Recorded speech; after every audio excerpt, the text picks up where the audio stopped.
What is up, my conspirators? It is your boy, Matty Milligan, and this is another episode of the Underground Marketing Conspiracy. Woo! Guys, I am so excited today. We have a very special guest. We have an interview today. All right.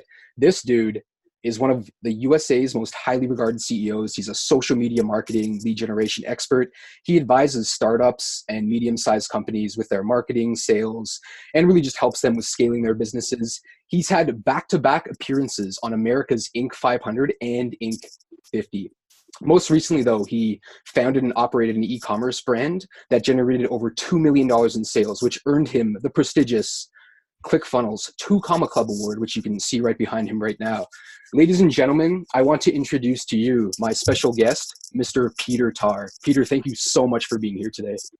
Thanks for having me, Matty. Awesome. Happy to be here. Awesome. So I see the 2 Comma Club Award in the background now. You're in that, which is awesome. So why don't you walk us through like what you did, I guess, to go from $0 to $1 million in sales, first of all? Sure. So the first thing was deciding on what I wanted to do. You have to choose your niche and how you're going to approach it. So you have to have your macro perspective on your business model. With the operation that I got into, I wanted to do something. I had divested my interest in my previous company that hit the Inc. 500 and the Inc. 50, and I wanted to apply those skills to something that I could just start from the ground up. But I wanted to move fast, so I could sort of take that challenge, right? I saw the 2 Comma Club and I said, I want to get into that, and I want to get into that really quickly. And so if you're going to move extremely fast, it's going to be a product. You want to get into product sales. Now, I actually just sold the business associated with the 2 Comma Club. So there are certain things I can't disclose because it's part of the sale. Yep. They're considered trade secret. But what I wanted to do is, okay, so you're looking for a product, and what I find is the most helpful is to go for a product that elicits impulsive buys. So we had that figured out. Okay, now we've got our impulsive buys. Now the big thing is you start to get your sales, which I think most people do, right? And I see this as an issue with entrepreneurs. It's sort of across the field, whether you're whether you're on ClickFunnels, whether you're in Shopify, or you're a realtor, wherever it is, there is an issue. So you work hard in the beginning and you establish yourself and you say, okay, this is my CPA, this is my cost per acquisition, right? So let's say you're running Facebook ads, and this is how much I'm generating in revenue from this product. And let's say you're selling for 15 and your costs total 10 with your acquisition and your product costs. And it sort of stops there where I think people settle in, right? And they just think, okay, scaling means spending more on ads. That's how I'm going to make the $1 million. So if I can spend $10,000, right, then I'm going to make $15,000. If I spend $100,000, they'll make $150,000. And then when it doesn't work, they sort of find where their ceiling is, right? Because at a certain point, you start spending more on you start increasing your ad spend, and the cost actually increases, right? Because you don't just have this unlimited, perfect, evergreen audience. Right. And I think that's where you see stagnation, and that's where you see the people stop. And when we ask about like, how did I go from 0 to $1 million and 1 million to 2 million? That's the wall that I think people hit, and they just sort of just decide that, oh, that's okay. This is the ceiling for this business. I can't take it any further. So to give you an idea, I went into a business I'd never been involved with. But if you look at my history and my career, that's been the case every time. And it proves a point. When I was in Fortune 50 with Procter & Gamble, we were selling toothbrushes. I was on Crest Oral-B, right? Before that, I was a stock trader. And after that, I was in internet marketing. And then I went to sporting goods equipment, all completely different. And all things that I knew nothing about, which proves the point that it's not about being a specialist or having this perfect market. So here's where we took it from A to B in terms of being able to scale higher. So when you hit that ceiling, what you need to start looking at is saying, okay, well, what am I getting from my existing customer base, right? You need to increase the value of each and every single client, every single lead, and that's something where I think if Russell Brunson heard it, I'm almost creating the perfect pitch for ClickFunnels here. You need to move them down a funnel, increase value. So the math is really easy. If you have 10 leads and you convert one of them for $10, and then you say, okay, well, that's my cap. Every 10 leads, I'm going to convert one for $10. What if you convert 5 for $50? Now we have a difference between somebody who makes $10 and $250. Mm. And that was really how we took it to the next level. Because like everybody else, I hit that wall, but I said, okay, I was just trying to establish what the ad spend ceiling was. That doesn't prohibit me from going forward. I'm not going to stay in this flux of, oh, okay, well, this is my new steady income. The way we increase revenue is to say, how do we take it to the next level? What do we sell them? How do we deliver value to these customers? Okay, so you came in on this impulsive buy, which we know we like to position products that are sub $25 typically. How do we get to the next level? Okay, well, we establish trust. We build trust through delivering value. And one quick tip I have, if you're in product sales, a great way to do that is to compare your product to another product on the market and explain why you're delivering value. So I know a lot of people, a lot of entrepreneurs and everyone, ClickFunnels, e-commerce, you're purchasing from China, right? Mm-hmm. Or somewhere overseas. Yeah. So you get this product that maybe costs you $8, and you know there's a comparable product in North America that costs $40. Go after that. Show your clients, even though you're making the sale, you want to drill it. Even after you've made the sale, say, how are you enjoying it? We see that we've done some tests and we're outperforming the $50 model. So I think that's where people drop the ball. Once they have that sale, they think, okay, done. Let me look over to the next person. No, when you get the lead, somebody is saying, we have a relationship. When you get the sale, they're saying, I love it. Give me more. Exactly. Really drive it home that you have that you've delivered value, and remind them. And it's the truth. Make sure you're delivering value, of course. Mm-hmm. And then you could take it to the next level and say, well, hey, here's this great product that's $80. Regularly retails elsewhere for $200. Now you're increasing your margin. So really the trick for us was increasing our average cart value, increasing the lifetime value of a customer, keeping that relationship going, and not just kind of hitting your ad spend cap. Because I'll tell you, the people that I've consulted, that's sort of it. They're like, well, I say, well, where are your pain points? Have you hit a wall? Yeah, we can't spend more than this without the CPA change. Mm. There's no discussion of, well, we've changed our email sequencing. We've changed our approach.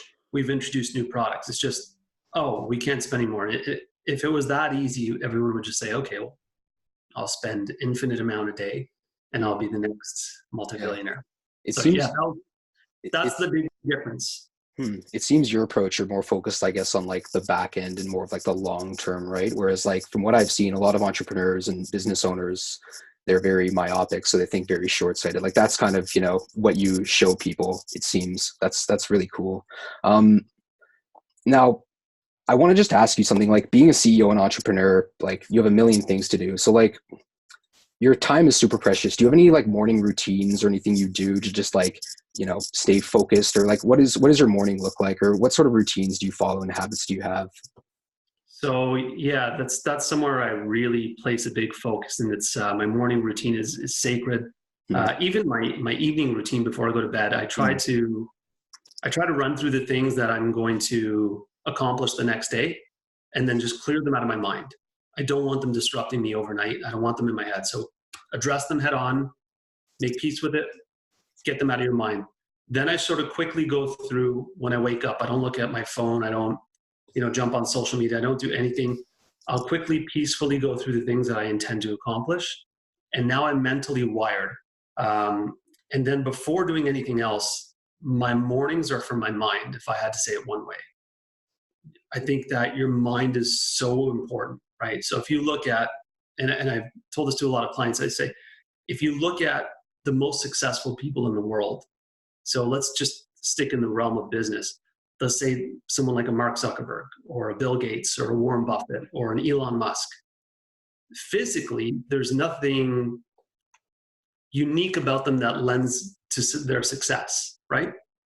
They're just normal looking guys, but it's their minds that have taken them in a different direction and helped them achieve the success. So I'm really big on meditating for about minimum of 10 minutes.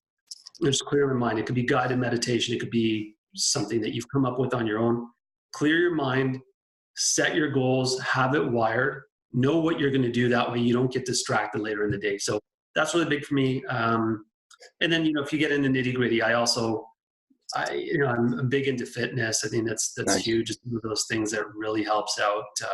there's studies that show just the neurological impact of exercising. I also eat for cognition. So sometimes I'll do, I always try to do intermittent fasting. I'll do things like take lion's mane, but those are all just adjuncts, right? Like that's what you get to once you sort the core out. If I had to give a suggestion or pass along what I do is just run through things before you go to bed, then get them out of your mind. And in the morning, wire yourself with the macro level things that you're going to accomplish. Don't worry about all the details. Don't worry about the words you're going to say in a conversation. Just think of the conversation that you're going to have, right? Don't worry about how you're going to draft the email. Just say, that's the email I have to draft. Awesome. So yeah, that's how I run in the mornings. Wow. That's awesome. That's so cool. Hold on. I just want to make a note. Those are some really awesome tips right there. Awesome. All right. So like, I guess you're already in, you've had a lot of success already. So, you're in the 2 Comma Club, like, and I don't know if you want to get into the 2 Comma Club, like X, right, which is the 10 million. So like, do you think the skills that someone has to get from like 0 to 10, or sorry, to 0 to 1 and then 1 to 10 million, is that skill set different from the path that is like 1 million to 10, or even from 10 to 100 million? No, and that's the part that's, it's exciting. I think for anybody who's not there yet, you should look at it from a positive perspective. You can look at it and say, for someone from my perspective, when I'm having conversations, it can almost be frustrating to have these conversations because people are saying, well, this is why I'm stuck here. But for everyone else, it's the same skill set. It's the exact same thing. Just your mindset has to be a little bit different, right? So when you hit those walls, you have to evaluate honestly. So not every project is going to be the right one. It's going to be the $1 million project. But you have to evaluate honestly and not just find ways to give up. I think that we're very good at getting fired up to start something. We're very good at being excited when we get a sale. And then we're very much accepting of whatever we see become a pattern. Once it's a pattern, we settle in and go, well, this is me. This is how things are. And I think if you look at human psychology, that's something that I've really studied a lot since my high school days. Human psychology is such that we try to find patterns because we're comfortable with patterns, right? Pattern equals comfort, equals sort of something regular that you can depend on. Unfortunately, when you get into a pattern with business and you're not achieving what you want, you're wired to just accept it and go, okay, well, I'm not a 2 Comma Club guy. This business is a $50,000 business. Your skills are no different. You're doing the copywriting, you're doing all the work, you're getting the sales, right? If you've gotten 1 sale, that means you're doing something right. If you've gotten 100 sales, you're doing something right. So it's just a matter of taking a different mindset, isolating and scaling. But I tell you, it's the exact same skill set, just different mindsets. Awesome. Dude, that's cool. Isolating and scale. I love that. That's so cool. All right. Now, what's the biggest mistake you see like entrepreneurs making today in 2019? So I think it sort of goes right back to what we were just discussing, is that they hit hurdles and that's it for them. You'll give a little bit of resistance, you kind of fight it for a bit, and then there's just this sort of demoralizing period they go through and this acceptance of, okay, this is it. But there's another one as well where I think that some listeners could get value out of, is that I see leads being mismanaged very frequently. You get a lead and if it doesn't convert, you're sort of like, okay, didn't convert, right?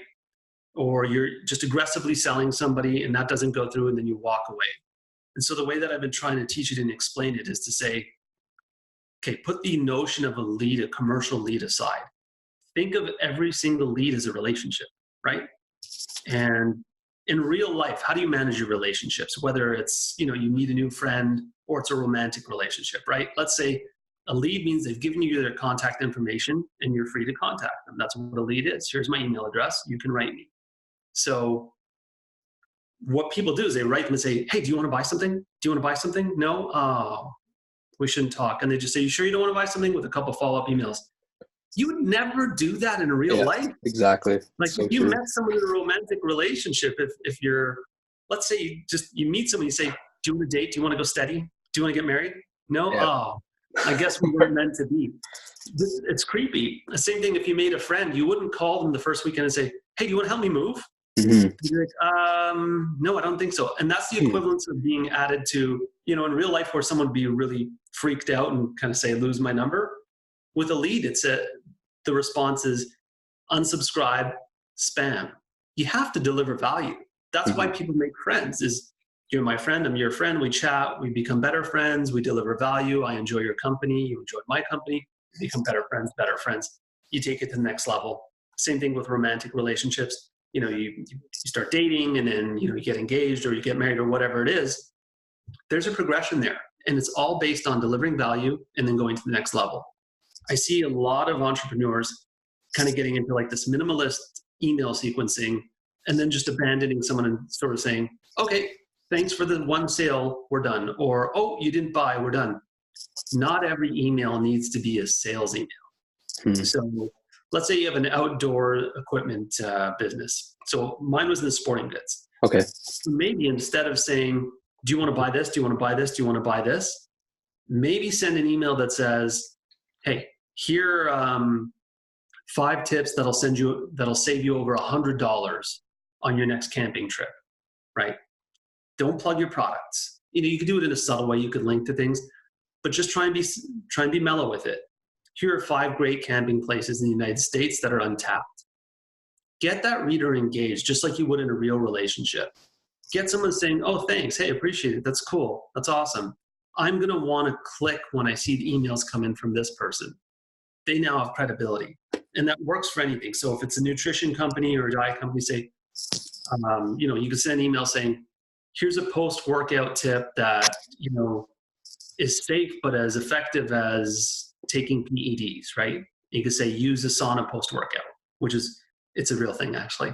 You just give them tips, and that's a lot of value. It's something somebody didn't know. It's relevant to your specific niche.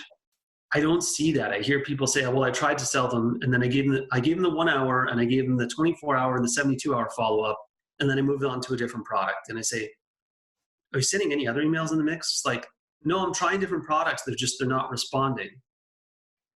Again, think of a relationship in real life. It's like saying, I asked somebody to come help me move. I asked somebody to help me wash my car. I asked somebody to drop me off at the airport. It's like, yeah, they probably ghost your number whenever they see it coming in because you're going to ask them for something. Yeah. So I think that's a big, big mistake. And it's greedy. And I get the need and the desire to just see more sales right now. But it's a relationship and you have to invest in it. Wow, that's powerful stuff. Yeah, it's like I see a lot of people making the same mistake where they're just abusing their list, like just spamming them with stuff without bringing value. So yeah, I think you and I are on the same page with that. Now, going to doing all the stuff that you've done in the past, like being a CEO, I'm assuming you've had to hire people. So like when you're hiring someone, for any position, like what's the number one trait you really look for in someone that's gonna, like, why would you hire someone really? Yeah, so it depends. I sort of take a modality approach when I'm hiring someone. So I look at the position and I try to see, does that make sense to what I understand of you? Is that something you want to do? If I'm hiring a full-time developer, for example, are you invested? Is this what you really want to do? And I try to have an honest conversation. Is this a stop along the way to make a few dollars? Or is this something that you're really interested in? So I'm speaking to a developer. Do you have 6 other projects that you're trying to launch? Are you trying to launch some new cryptocurrency while developing this platform? Okay, so that's where your real focus is. No matter what, you're hoping that takes off because that's your golden goose. This is secondary. If you're in customer service, is that something you've done before? Does it fit your skill set?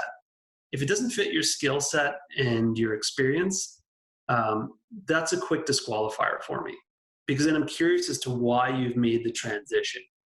There tends to be patterns, and people often enjoy doing the same sort of things. I like somebody who has identified a certain field, and that's part of their identity. That's what they love doing. Like, you love customer service, right?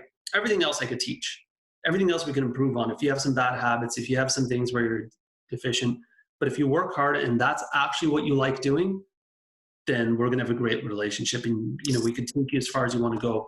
A big thing, I've always focused on that in people's character, and what I found is over the years, it's a lot of promotions. So for higher level positions, VPs, C-level executives, I've always promoted internally. I've never once Really? gone externally That's because great. I hire the right people that I know I can take to that next level. So everything else is fixable. Wow. But if you're just not into it, you're not going to be hanging on that long. You're not going to learn. You're not going to, this isn't what you embrace. So, and I lay that plan out for them too. And that's exciting as well. I let them know, like, look, don't worry about it. You can go a lot further in this company than you will perhaps anywhere else. Customer service, sure. You may end up being, the manager for that department. You may get into an HR role. You're in sales, you could end up a VP of sales. You could end up the CEO, because every CEO is the best salesman in the company. Yeah. Exactly. Should be, right? I mean, so I Definitely. look for people who really love what they're doing, and I talk to them about the entire career path, and that tends to be a good formula. They have that target, and I think when you do that and you show you have a track record of promoting internally, that really excites people, because then they know there's a lot of runway, and perhaps more than they've had before in the past, right? Because if you're lifelong, let's say, just a sales guy, and in the past you've always just moved from one sales position to another, you've never really had that track to say, I could go all the way straight to CEO. That's really exciting. And then you could say, well, this employer's done that. They hire internally.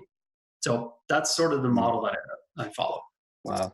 That's cool. Yeah. It falls into the previous thing you were talking about too, with really the emails. Like, it seems like the way you build your businesses, it's like you're really just focused on like the relationships, like not just the people you're selling to, but also the people within your business.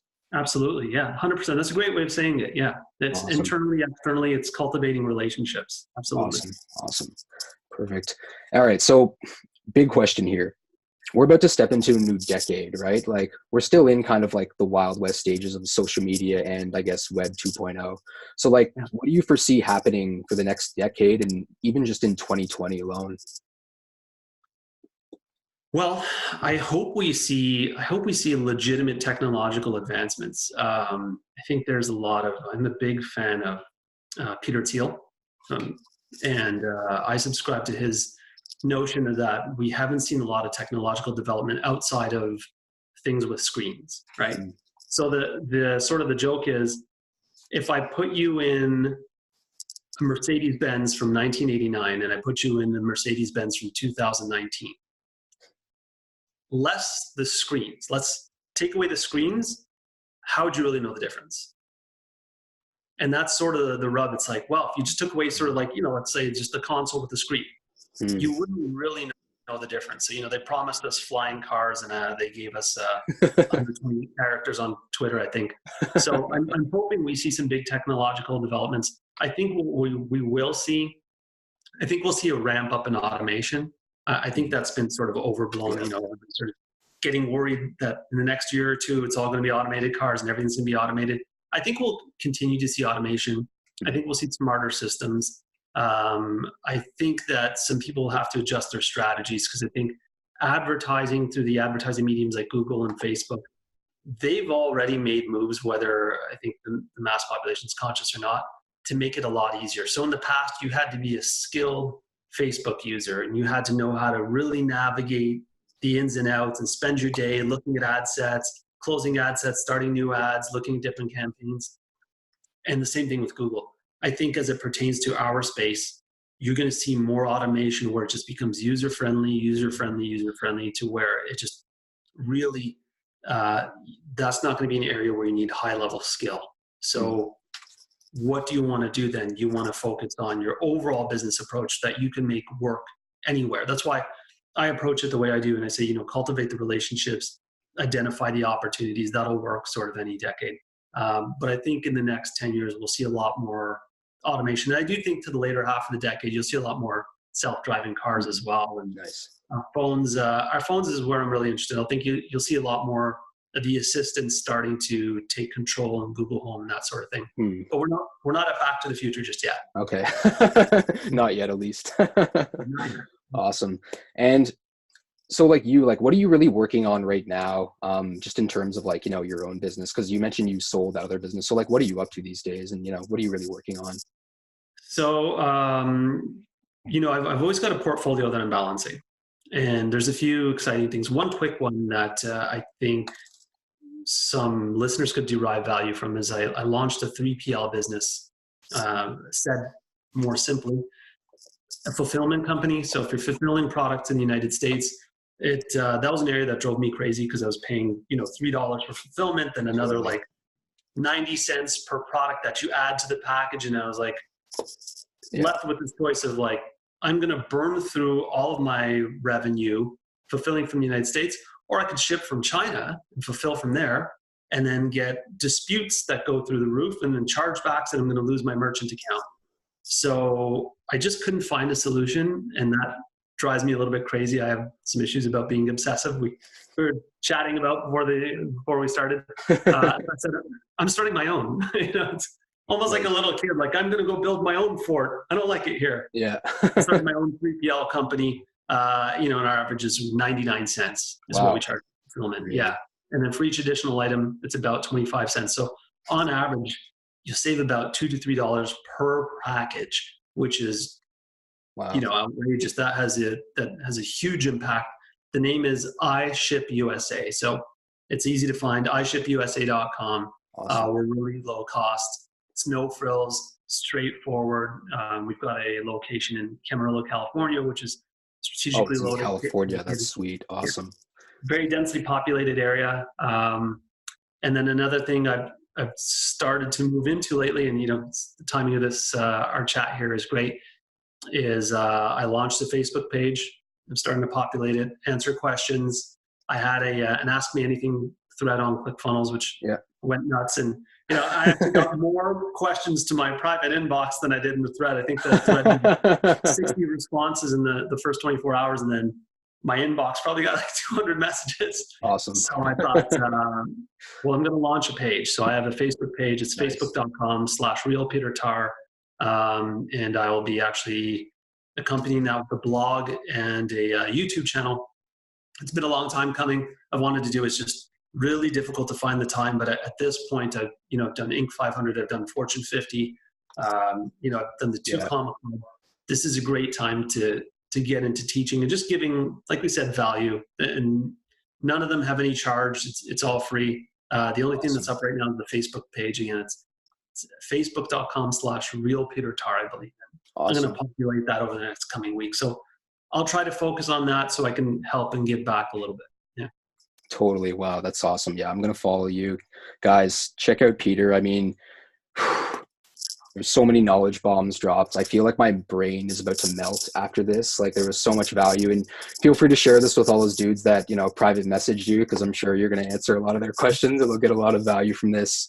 This will sum it up. I think this makes it easier. Yeah. Exactly. Well, Peter, man, thank you so much for coming here today. I really, really, really appreciate it. And, stay in touch as well. Guys, go and check out Peter, like I said, and I will see you guys next time on another episode of the Underground Marketing Conspiracy. Woo! Thanks, Maddie.